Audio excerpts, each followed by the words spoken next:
Hey Nintendo fans and collectors, this is Lithium017 from my channel, Nintendo Collecting 101, bringing you another entry into the Wii U is Awesome series. This title is The Wonderful 101. The game was actually released in late August for most of the world, but North America got this title on September the 15th, which was yesterday. And I received the game today because I pre-ordered it from Future Shop. The game has a suggested retail price of $59.99.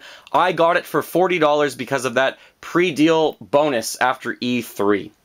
So this game is all about uniting all these characters to take down aliens that are here from another planet. The story's not that new, but the characters are very inspired, and it's a very well put together game. I do want to talk a bit about this game before I do a little unboxing for you and the history behind it. So like the producer on the game, his name is Atsushi Inaba. I pronounced that probably wrong, but I did my best.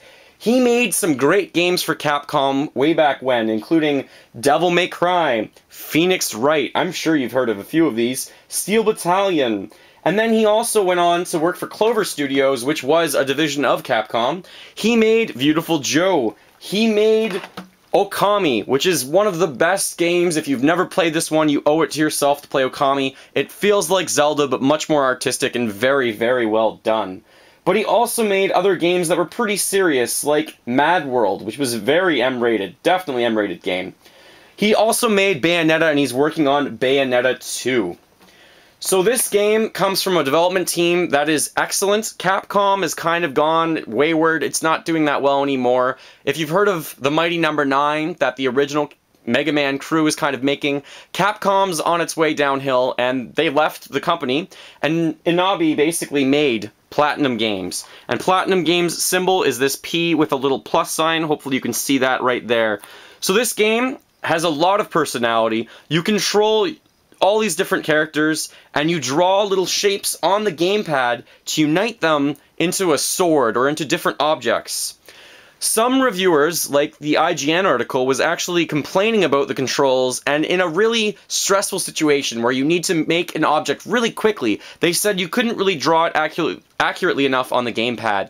However, you can also use the right joystick to draw out your shape. And I think they added that in the review after they already gave it a score, because I remember reading it and it didn't include that part of the article. So IGN actually only gave this game a 74, but GameSpot gave it an 80 and praised the game, and Game Trailers gave it an 88.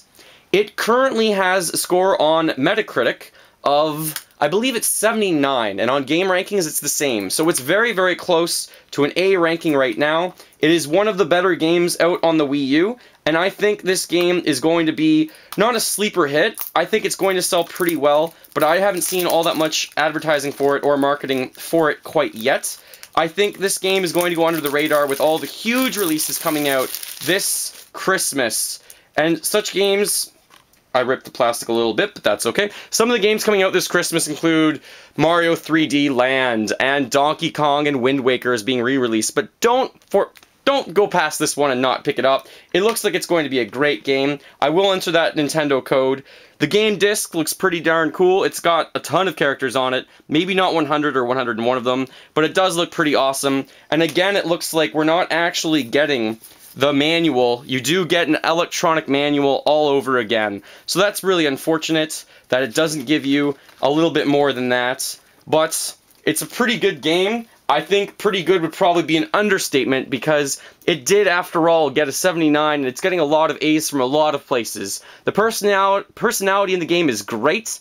I highly suggest you get it. And to me, actually, this game really does feel like a combination of maybe Pikmin, because you control so many characters, Okami for the brush strokes, and Viewtiful Joe for the personality and artwork style and design. So if you like any of those games, I highly recommend giving The Wonderful 101 a try. Thank you very much for watching. Feel free to fill that like bucket. Follow me on Facebook and on Twitter. The links are in the underbar. And remember, as always, game on.